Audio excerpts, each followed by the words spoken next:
BD news অ্যালার্টের আরও একটি সংবাদ সংযোগে আপনাদেরকে স্বাগতম। কলকাতা থেকে ওবায়দুল কাদেরের খোলামেলা স্বীকারোক্তি।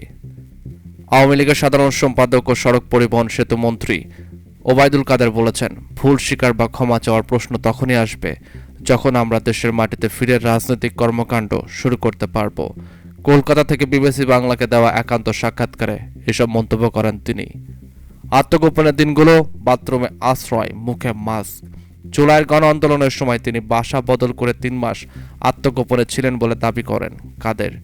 সবচেয়ে নাটকীয় পরিস্থিতি তৈরি হয় 5 আগস্ট, যখন ঢাকামুখী বিক্ষোভের খবর পেয়ে তিনি জাতীয় সংসদ ভবনের পাশে অন্য একটি বাড়িতে আশ্রয় নেন। তার ভাষায়, ঘর আক্রান্ত হলে আমি ও আমার স্ত্রী বাথরুমে লুকাই। সেখানে অনেকক্ষণ থাকতে হয়। শেষ পর্যন্ত যারা লুটপাট করছিল তারা বাথরুমের দরজায় আঘাত করেছিল। তখন আমি আমার স্ত্রীকে বলি, খুলে দাও। বাথরুমের দরজা খোলার পর বিক্ষুব্ধ ছাত্রদের চোখ আমাকে দেখে গাছে উঠে যায়। কেউ বলছিল জনতার হাতে তুলে দাও, কেউ বলছিল সেনাবাহিনীর হাতে দাও। শেষ পর্যন্ত তারা কাদেরকে শার্ট পাল্টে মুখে মাস্ক পরিয়ে একটি ইজি বাইকে করে বের করে নিয়ে যায়। সেনাবাহিনী ভাষণ ও আতঙ্কের রাত। কাদের বলেন, জেনারেল ওয়াকারুজ্জামান ভাষণ দেবেন শুনে বুঝে গিয়েছিলাম পরিস্থিতি ভয়াবহ। বাইরে যাওয়ার উপায় ছিল না। অনেকেই তখন সেনানিবাসে আশ্রয় নিলেও কাদের দাবি করেন তিনি ক্যান্টনমেন্টে যাননি, ছিলেন প্রাইভেট বাড়িতে।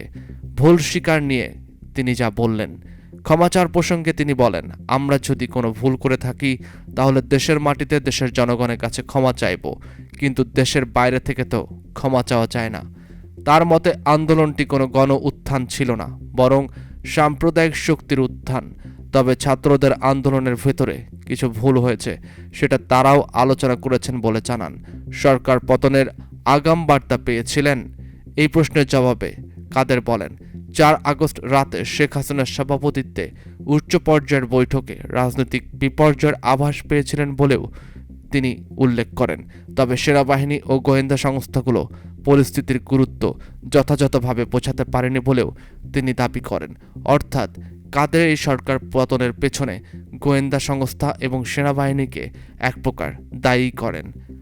বাহিনী ব্যবহারের দায় স্বরাষ্ট্র মন্ত্রণালয়ের কিনা জানতে চাইলে তিনি বলেন, ছাত্র আন্দোলন দমনে আইন শৃঙ্খলা বাহিনীর ভূমিকা প্রসঙ্গে তিনি দায় দেন স্বরাষ্ট্র মন্ত্রণালয়ের ওপর।